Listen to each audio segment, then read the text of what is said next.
ကဲတကယ်ချင်းတို့အားလုံးကျန်းနေခေါ်နေတဲ့တာမလို့ဘောဘာလဲဆိုတာကျွန်တော်နဲ့အတူတူသွားကြည့်ကြမယ်ဒါ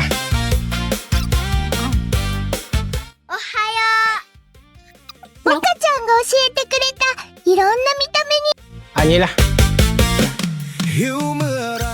တန်းလို့ဘောဘန်ဆိုတာဒီလိုမျိုးလေးပေါ့နော်တက်တယ်လိုမျိုးမှားလို့ရတော့တကယ်ချင်းတို့ပဇွန်နဲ့လည်းမှားလို့ရတယ်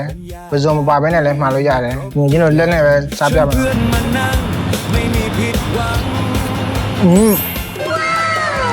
ချင်းဆိုင်ရတာနဲ့တော်ကောင်းတယ်เมนูพร้อมให้เลือกมากมายอาหารไทยอาหารฝรั่งจัดเต็มทุกจานถูกใจสบายสเต็กหอมก๋วยเตี๋ยวร้อนข้าวผัด